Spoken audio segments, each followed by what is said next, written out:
বেশ, আমি চলছিলাম different way to express the concentration of a solution.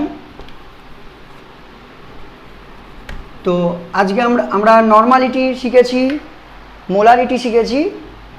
আজকে আমরা শিখব হচ্ছে পরবর্তী ওয়ে, নেক্সট ওয়ে, সেটা হলো মোলালিটি। আগের দিন শিখেছি আমরা মোলারিটি আর আজকে হচ্ছে এল, মোলালিটি।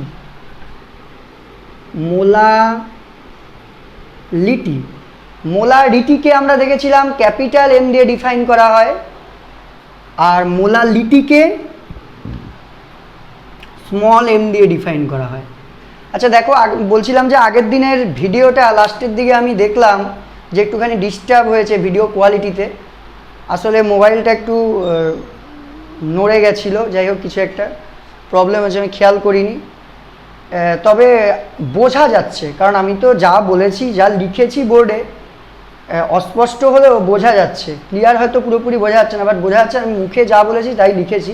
তা আশা করি খুব একটা কারো প্রবলেম হয়নি। যদি কারো প্রবলেম হয় আমাকে বলবে, আমি করে দেবো ম্যাপটা আবারও। যাই হোক, মোলালিটি যেটা বলছিলাম, মোলালিটি যেটাকে স্মল এম দিয়ে রিপ্রেজেন্ট করা হয়, আর আগের দিন আমরা শিখেছিলাম মোলারিটি যেটাকে ক্যাপিটাল এম দিয়ে রিপ্রেজেন্ট করা হয়। এবং এই যে মোলালিটি, এটাই হলো আমাদের এই চ্যাপ্টারের সব থেকে বেশি ইউজ হবে, ঠিক আছে? এবং এটার সাথে কিন্তু মোলারিটির অনেক কিছু ডিফারেন্স আছে, মোলারিটির অনেক কিছু ডিফারেন্স আছে, তবে কিছুটা মিলও আছে, ঠিক আছে? যাই হোক, কী জিনিস দেখা যাক। আমরা আগের দিন মোলারিটিতে বা নর্মালিটিতে কি দেখেছিলাম? আমরা যখন নর্মালিটি বা মোলারিটির ডেফিনেশান দিচ্ছিলাম, বলছিলাম যে 1000 ml সলিউশন, 1000 ml সলিউশানে কত গ্রাম ইকুইভ্যালেন্ট সলিউট আছে, বা মোলারিটির ক্ষেত্রে কত গ্রাম মোল সলিউট আছে। কিন্তু আজকে এই মোলালিটি এর ডেফিনেশনটা কিন্তু আমরা সলিউশনের রেসপেক্টে দেব না। কার রেসপেক্টে দেব? সলভেন্টের রেসপেক্টে। তা প্রথমে তোমরা যেটা দেখো, তোমাদের বুঝতে সুবিধা হবে, আজকে কিন্তু আমরা সলিউশনের রেসপেক্টে ডেফিনেশন দেব না। কার রেসপেক্টে ডেফিনেশন দেব? সলভেন্টের রেসপেক্টে ডেফিনেশন দেব। তারপরে আরও একটা ডিফারেন্স আছে। কি ডিফারেন্স? আগের দিন আমরা দেখেছিলাম নর্মালিটি বা মোলারিটি দুটোতেই যে সলিউশনের যে ভলিউমটা, সলিউশনের যে অ্যামাউন্টটা, সেটা আমরা ভলিউম ইউনিটে তোমার ডিফাইন করছিলাম, ml বা লিটার, মোলারিটিতেও নর্মালিটিতেও। কিন্তু মোলালিটি যেটা, মোলালিটিতে আমরা অনলি সলভেন্টও বটেই, আবার সলভেন্টের জাস্ট ওয়েটের রেসপেক্টে আমরা ডিফাইন করব, ঠিক আছে? আগের দিন আমরা কি দেখেছিলাম? 1000 ml সলিউশনে, যেমন মোলারিটির ডেফিনেশনে কি ছিল? 1000 ml সলিউশনে যত number of gram mole solute dissolved থাকে। আর আজকে দেখব আমরা 1000 ml, নট ml নয়, কারণ mlটা কিন্তু ভলিউমের রেসপেক্ট। আমি বললাম যে মোলালিটিতে কিন্তু ভলিউমের রেসপেক্টে ডেফিনেশান বলবো না, ওয়েটের রেসপেক্টে দেব, এবং সেটা লিখবো আমরা 1000 গ্রাম। বোঝাতে পারলাম? 1000 গ্রাম or 1 কেজি। তাও আবার কি? সলিউশন, নট সলিউশন নয়, সলিউশন নয়, কি? Solvent. 1000 gram or 1 gram solvent, solvent not solute. এই তোমার 1000 গ্রাম বা 1 কেজি সলভেন্টের মধ্যে যত number of gram mole solute থাকবে, এই জায়গাটা একই আছে মোলারিটির সাথে। সলিউটের ডেফিনেশনটা আমরা কি দেখেছিলাম? একই রয়েছে।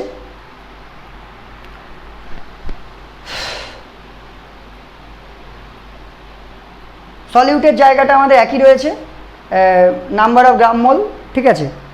তো 1000 গ্রাম বা 1 কেজি সলভেন্টের মধ্যে যত number of gram mole solute dissolved আছে তাকেই বলবো আমরা ওই সলিউশনের মোলালিটি। যেমন কোনো একটা 1000 গ্রাম সলিউশনে সলভেন্টের মধ্যে ধরো যদি আমার এক্স গ্রাম মোল সলিউট ডিজলভ থাকে, তবে ওই সলিউশনের মোলালিটি আমরা কত বলবো? এক্স। এবং ওই সলিউশনের ডাইমেনশন কত বলবো? একইভাবে এক্স এম, স্মল এম। বোঝাতে পারলাম?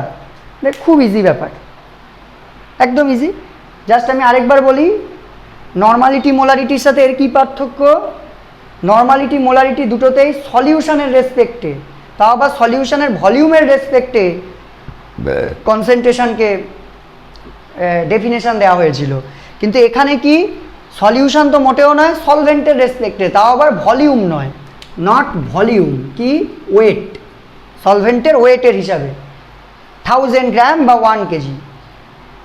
সলভেন্টের মধ্যে যত number of gram mole solute dissolved থাকবে তাকেই বলবো আমরা ওই সলিউশনের মোলালিটি। ঠিক আছে? যেমন যদি আমার এক্স গ্রাম মোল সলিউট যদি 1000 গ্রাম অর্থাৎ 1 কেজি সলিউশনে ডিজলভ হয়ে একটা সলিউশন তৈরি করে, তবে সেই সলিউশনের মোলালিটি বলবো আমরা এক্স, এবং তার ডাইমেনশন এক্স ব্র্যাকেটে স্মল এম। বোঝাতে পারলাম? তো যেমন ধরো ওই আগের দিনের মতোই, ধরো আমার একটা solution 1000 gram water, 1000 gram water, not ml, 1000 gram water, কথার কথা, এর মধ্যে হয়তো 98 গ্রাম আমি H2SO4 মিশিয়েছি। কতটা? 98 গ্রাম H2SO4 মিশিয়েছি। তাহলে এই সলিউশনটার মোলালিটি কত? তাহলে আগে আমাকে কি করতে হবে? নাম্বার অফ গ্রাম মোল। তাহলে 98/98 কেন? H2SO4 এর মলিকিউলার ওয়েট 98, কারণ নাম্বার অফ গ্রাম মোল বের করতে গেলে গিভেন ওয়েটকে মলিকুলার দিয়ে ভাগ করতে হয়, আগের দিন দেখেছি আমরা। তাহলে এটা মানে 98/98 ইকুয়াল টু 1 গ্রাম মোল। ব্যাস, তার মানে 1000 গ্রাম সলভেন্ট, ওয়াটার বাদ দাও, সলভেন্টই বলি, সলভেন্টের মধ্যে যদি আমরা 1 গ্রাম সলিউশন থেকে সলিউট 98 গ্রাম H2SO4 ডিজলভ থাকে, তবে সেই সলিউশনের নাম্বার অফ সলিউটের number of gram mole 98/98 equal to 1। অতএব ওই সলিউশনের মোলালিটি কত? 1। বোঝাতে পারলাম? এবং ডাইমেনশন কত? 1 ফার্স্ট ব্র্যাকেটে স্মল এম।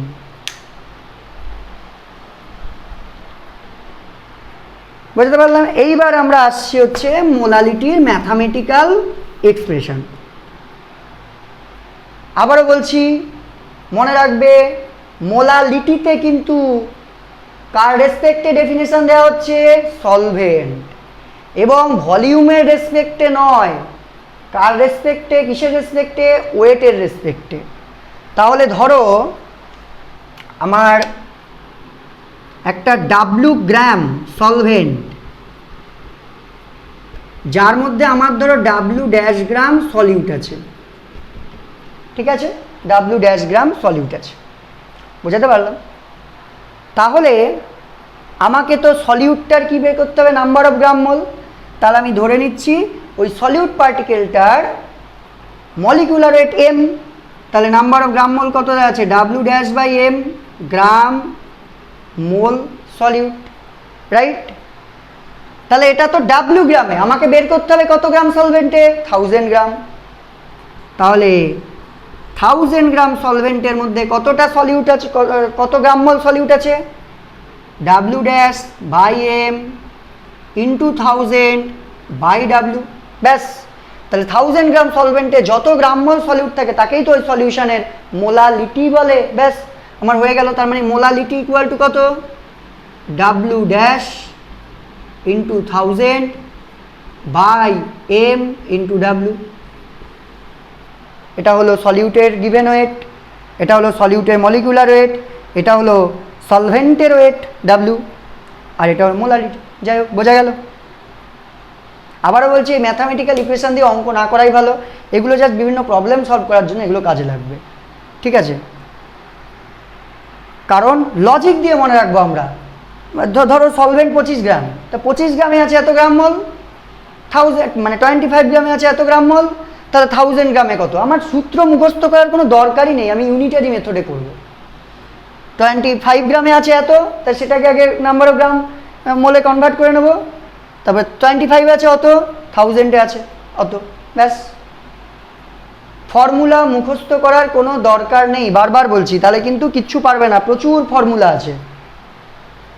আচ্ছা, মোলালিটি গেল।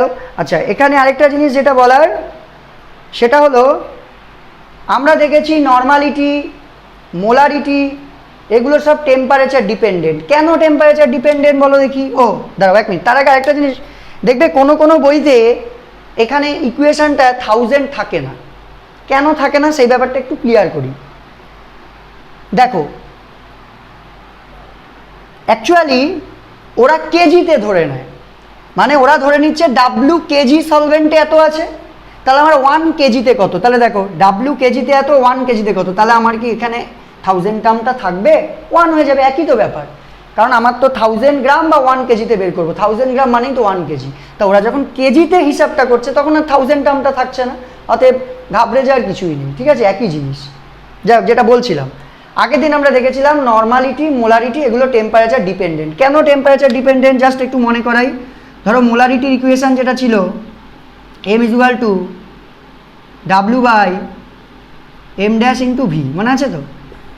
এখানে আমার কি ভলিউম রিলেটেড টার্ম ছিল যেটা টেম্পারেচারের সাথে চেঞ্জ হয়, যার জন্য মোলারিটি চেঞ্জ হয়ে গেছিলো। একইভাবে নর্মালিটির ক্ষেত্রে কি ছিল, এখানটা ই ছিল ইকুইভ্যালেন্ট ওয়েট, তাহলে ভলিউম তো চেঞ্জ হয় টেম্পারেচারের সাথে, তাই আমার নর্মালিটিও চেঞ্জ হয়েছিল। কিন্তু আজকে দেখো মোলালিটির যে ইকুয়েশান স্মল m, সেখানে ভলিউম রিলেটেড কোনো টার্ম আছে? নেই।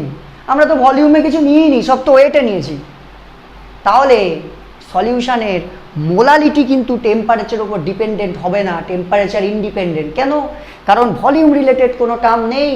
তা একটা সলিউশনের এখন যা মোলালিটি হবে, কিছুক্ষণ পর যদি টেম্পারেচার বেড়ে যায় নো প্রবলেম। কেন? কারণ আমি যে মোলালিটি বের করছি সেখানে আমি ভলিউম রিলেটেড কোনো টার্ম নিইনি। টেম্পারেচার বাড়লে কমলে ভলিউম চেঞ্জ হয়, আর এখানে ভলিউমের টার্মই নেই, তাই কোনো কিছু চেঞ্জ হওয়ার কোনো চান্সই নেই। সো মোলালিটিও চেঞ্জ হবে না, মোলালিটি ফিক্স থাকবে, যার জন্য মোলালিটি হলো টেম্পারেচার ইনডিপেন্ডেন্ট। ঠিক আছে, এইবার ধরো তোমাকে আমি একটা সলিউশন দিয়েছি, সেই সলিউশনটার বিভিন্ন এক্সপেরিমেন্ট করতে হবে। এবার তুমি আমাকে বললে যে স্যার আমি এই সলিউশনটার কনসেন্ট্রেশন নর্মালিটি ইউনিটে বের করব, নাকি মোলারিটি ইউনিটে বের করব, নাকি আমি মোলালিটি ইউনিটে বের করব, স্যার কোনটা দিয়ে আমার কাজ করতে সুবিধা হবে? তোমরা দেখো নিজেরাই উত্তর পেয়ে গেছো। তুমি ধরো একটা কাজ এখন শুরু করেছো, এখন ঘরের টেম্পারেচার আছে 20°C। কাজ করতে করতে হঠাৎ করে সূর্য উঠেছে, প্রচুর রোদ উঠেছে, মানে প্রচুর গরম হয়ে গেছে, হঠাৎ করে হয় না, আমাদের সকালবেলা একটা টেম্পারেচার থাকে, দুপুরবেলা একটা টেম্পারেচার থাকে, বা একটা এক্সপেরিমেন্ট করতে করতে তোমার তো সকাল থেকে দুপুর হয়ে গেছে, টেম্পারেচার অনেক বেড়ে গেছে।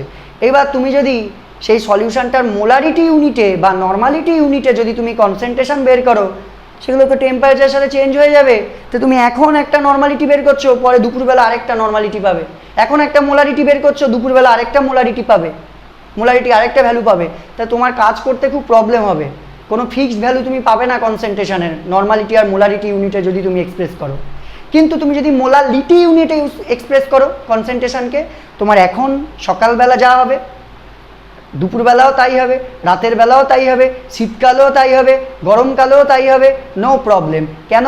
কারণ টেম্পারেচারের সাথে ওই সলিউশনটার মোলালিটির কোনো চেঞ্জ হবে না, যার জন্যে মোলালিটি তোমার ব্যবহার করা সুবিধাজনক। ঠিক আছে, এটা পরীক্ষায় দেয়।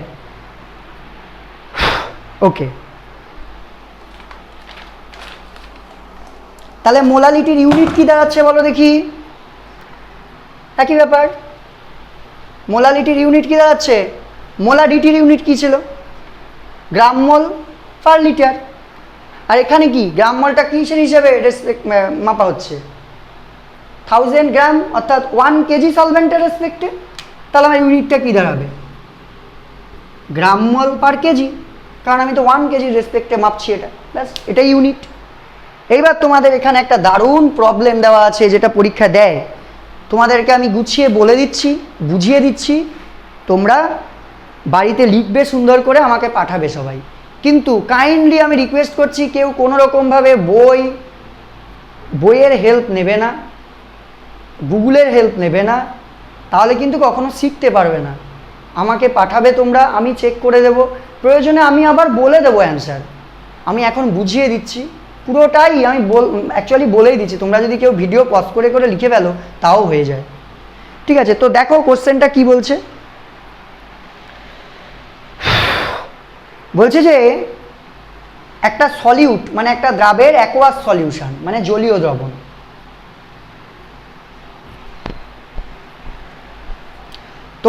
তোমাকে আমি দুটো সলিউশন দিয়েছি, সেম সলিউটের সেম সলিউট, মানে ধরো কথার কথা আমি তোমাকে বললাম গ্লুকোজের দুটো সলিউশন দিয়েছি, গ্লুকোজের দুটো সলিউশন দিয়েছি, মানে গ্লুকোজের অ্যাকোয়াস সলিউশন মানে গ্লুকোজকে জলে মিশিয়ে ওয়াটারে মিশিয়ে যে সলিউশন পেয়েছি, সেরকম দুটো ডিফারেন্ট সলিউশন তোমাকে আমি দিয়েছি। একটা সলিউশনের কনসেন্ট্রেশন হচ্ছে 1 মোলাল আর আরেকটা সলিউশনের কনসেন্ট্রেশন হচ্ছে 1 মোলার।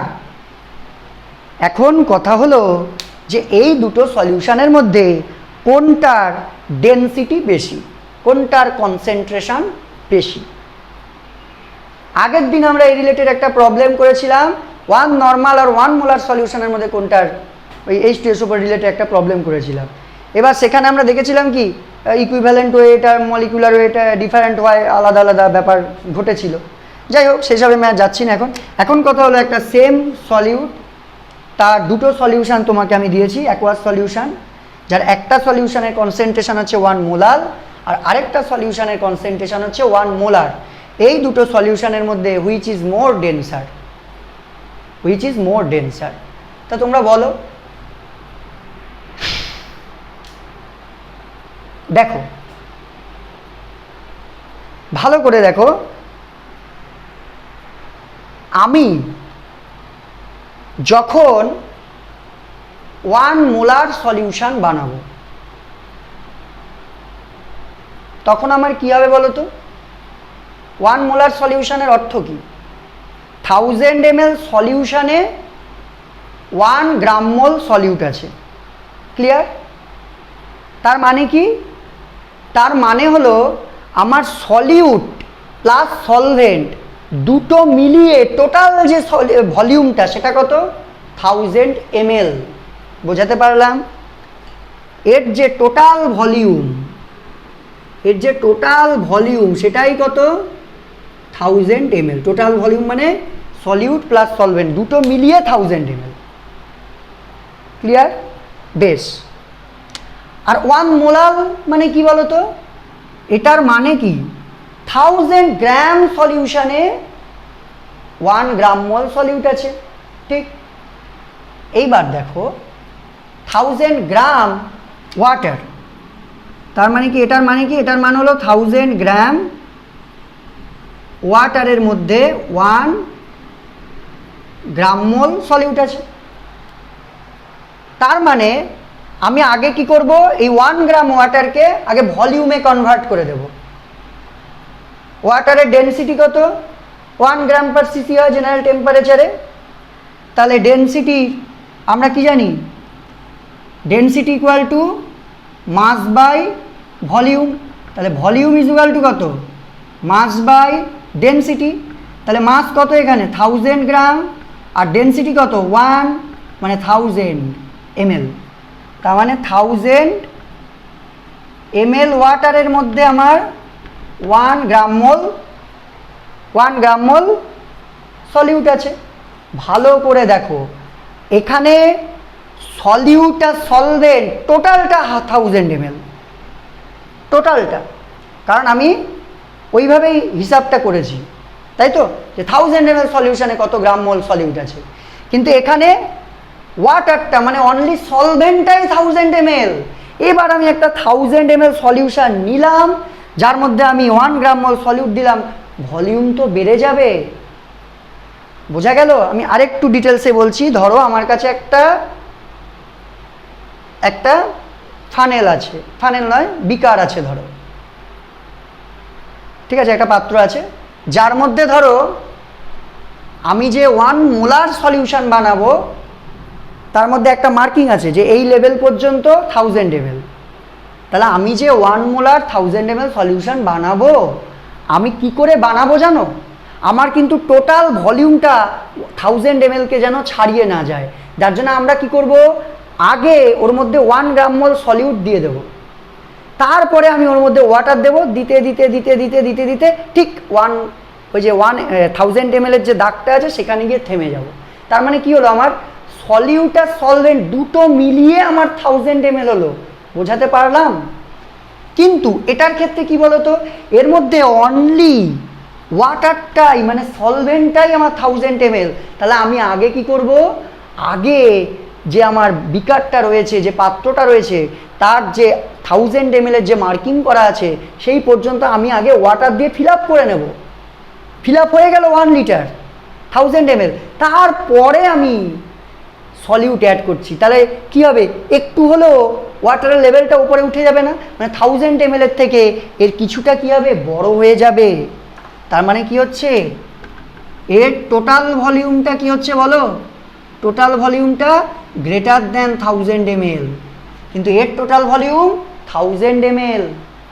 তাহলে দেখো এর 1000 ml টোটাল ভলিউমের মধ্যে 1 গ্রাম মোল সলিউট আছে, আর এর টোটাল ভলিউমটা 1000 ml-এর থেকে বেশি হচ্ছে, যার মধ্যেও সেই একই 1 গ্রাম মোল সলিউট আছে।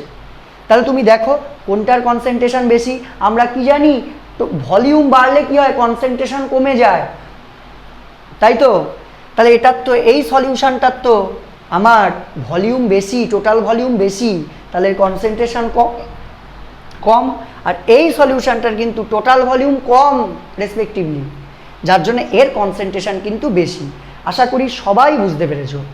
তো তোমরা একটু ক্লিয়ারলি দেখবে, আর তোমাদের সুবিধা আছে ভিডিও পজ করে করে একটু দেখবে, খুব, একবার না বুঝলে আরেকবার দেখে নেবে, দেখবে খুব ইজি ব্যাপার, কিচ্ছু নয়।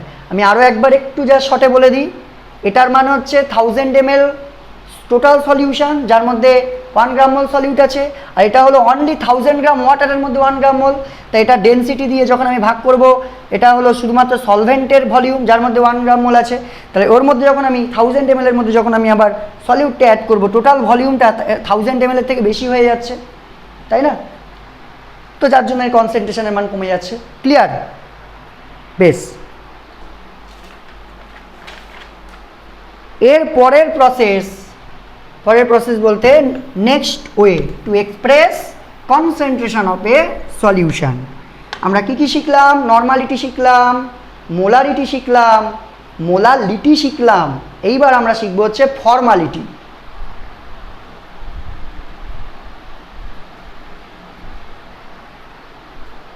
এইবার আমরা শিখব হচ্ছে ফর্মালিটি। ক্লিয়ার? বেশ, দেখো ফর্মালিটি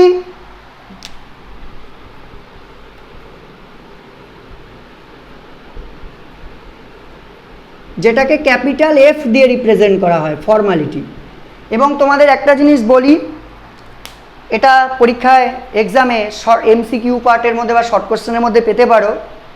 ফর্মালিটি এটা মেনলি যে সমস্ত আয়নিক কম্পাউন্ড আছে, মানে ইলেকট্রোভ্যালেন্ট কম্পাউন্ড আছে, NaCl, MgCl2, এই সমস্ত সাবস্টেন্সের কনসেন্ট্রেশনকে রিপ্রেজেন্ট করার জন্য এটা মেনলি ইউজ করা হয়। কারণটা এখনই বুঝে যাবে কেন। আপাতত এটা মনে রাখো, আমি সবই নোটসে লিখে দিয়েছি, অসুবিধা নেই। তা ফর্মালিটি আমরা কাকে বলবো?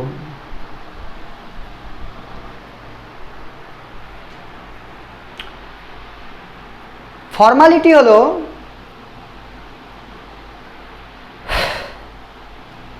থাউজেন্ড ml সলিউশন, আবার সলিউশনে ফেরত যাচ্ছি আমরা। সলভেন্টের রেসপেক্টে একমাত্র মোলালিটিতেই ছিল, আর কিছুতে ছিল না, আর কিছুতে থাকবে না, ঠিক আছে? তো 1000 ml সলিউশনে কোনো আয়নিক কম্পাউন্ড সলিউট, তার যত number of gram formula weight, কি বললাম, number of gram formula weight solute present থাকে কতটায়? 1000 ml সলিউশনে। In 1000 ml solution number of gram formula weight of solute, যতটা ডিজলভ থাকে তাকে বলবো আমরা ওই সলিউশনের তোমার ফর্মালিটি। এখন এই number of gram formula weight কী করে বের করব? ওই একই জিনিস, যেমন নাম্বার অফ গ্রাম মোল আমরা কী করে বের করেছিলাম, গিভেন ওয়েটকে মলিকুলার ওয়েট দিয়ে ভাগ করেছিলাম, সেরকমই number of gram formula weight কী করে বের করব আমরা, number of gram formula weight এটা আবার আমরা কী করে বের করব, গিভেন ওয়েটকে ফর্মুলা ওয়েট দিয়ে ভাগ করব, ফর্মুলা ওয়েট দিয়ে ডিভাইড করব। এখন কথা হলো ফর্মুলা ওয়েটটা কী জিনিস? দেখো ফর্মুলা ওয়েট নিয়ে তোমাদের ক্লাস 11-এ অনেক গল্প ছিল তোমার কেমিক্যাল বন্ড চ্যাপ্টারে, আমি আর সেসবে যাচ্ছি না। তোমরা জাস্ট এটুকু মনে রাখো যে ফর্মুলা ওয়েট টার্মটা আয়নিক কম্পাউন্ডের জন্য হয়, আর ওই অনেকটা মলিকুলার ওয়েটের মতোই সিমিলার, তবে বেসিক ডিফারেন্স আছে, যেটা তোমাদের আমি 11-এ বলেছিলাম, এখানে আর টাইম ওয়েস্ট করতে চাই না। তো জাস্ট এটুকুই মনে রাখো ফর্মুলা ওয়েট অনেকটাই মলিকুলার ওয়েটের মতো। যেমন আমি বলতে চাইছি ধরো NaCl, NaCl এর ফর্মুলা ওয়েট কত? ফর্মুলা ওয়েট অফ NaCl, সোডিয়ামের অ্যাটমিক ওয়েট 23, ক্লোরিনের 35.5, একই, মানে মলিকুলার ওয়েটও এটাই হতো যদি বলতাম, কিন্তু এই আয়নিক কম্পাউন্ডের ক্ষেত্রে মলিকুলার ওয়েট বলা হয় না, কি বলা হয়, ফর্মুলা ওয়েট। কেন সেসব ছেড়ে দাও, জাস্ট একই জিনিস। তাহলে গিভেন ওয়েট যেটা দিয়ে দেবে তাকে ফর্মুলা ওয়েট দিয়ে ভাগ করবো, তাহলেই হয়ে যাবে। তো আমার ধরো 1000 ml সলিউশনে x গ্রাম ফর্মুলা ওয়েট কোনো একটা আয়নিক কম্পাউন্ড সলিউট আছে, তার মানে ওই সলিউশনের ফর্মালিটি কত, x, এবং ডাইমেনশন কত, xf, বোঝা গেল? তা ধরো একটা এক্সাম্পল ধরো তোমাকে বলা হলো যে in 1000 ml solution 58.5 gram NaCl তুমি মিশিয়েছো, মেপে 58.5 গ্রাম NaCl মিশিয়েছো, তাহলে ওই সলিউশনের ফর্মালিটি কত? তাহলে আমার গিভেন ওয়েট কত? তাহলে আমাকে number of gram formula weight বের করতে হবে। তাহলে গিভেন ওয়েট কত? 58.5, যেটা দিয়ে আমাকে কী করতে হবে, মানে গিভেন ওয়েটটাকে কী দিয়ে ভাগ করতে হবে, ফর্মুলা ওয়েট দিয়ে। তাহলে NaCl এর ফর্মুলা ওয়েট কত? একটু আগে বের করলাম আমরা, সোডিয়ামের 23, ক্লোরিনের 35.5, মানে 58.5। তাহলে সেই তোমার 58.5 দিয়ে ভাগ করে দেবো, মানে 1 দাঁড়ালো। So formality of the solution is 1। Clear? আশা করি সবাই বুঝতে পেরেছো। এইবার আমি যাচ্ছি ফর্মালিটির ম্যাথামেটিক্যাল ইকুয়েশান দেখি, ওই একই জিনিস। তো ধরো আমার ইন ভিলিটার সলিউশন, সেখানে ধরো আমার W গ্রাম সলিউট আছে, তাহলে আমাকে তো গ্রামে থাকলে হবে না, আমাকে গ্রাম ফর্মুলা ওয়েট বের করতে হবে। যার জন্য কী করবো, আমরা ফর্মুলা ওয়েট দিয়ে ভাগ করে দিলাম, তবে গিয়ে আমরা গ্রাম ফর্মুলা ওয়েট পেলাম, number of gram formula weight W/F। Clear? Gram formula weight, F for formula weight, বুঝে নাও জাস্ট শর্টে ফর্মুলা ওয়েট। তাহলে এবার আমাকে কততে বের করতে হবে, 1 লিটারে। তাহলে 1 লিটারে কত, W/M ইন্টু V, ব্যাস। তাহলে 1 লিটারে তো এত গ্রাম ফর্মুলা ওয়েট সলিউট ডিজলভ আছে, তার মানে ওই সলিউশনটার ফর্মালিটি কত, সো ফর্মালিটি ইকুয়াল টু এটাই, W/M ইন্টু V, একই রকম। ঠিক আছে? তাহলে দেখো তোমরা ফর্মালিটি কি টেম্পারেচার ডিপেন্ডেন্ট? দেখো তো ভালো করে, ফর্মালিটি কি টেম্পারেচার ডিপেন্ডেন্ট? অবশ্যই, কারণ এখানে ভলিউম রিলেটেড টার্ম আছে, ভলিউম চেঞ্জ হয়ে যাবে, তাই ফর্মালিটিও চেঞ্জ হয়ে যাবে। ক্লিয়ার? ফর্মালিটিও কিন্তু টেম্পারেচার ডিপেন্ডেন্ট।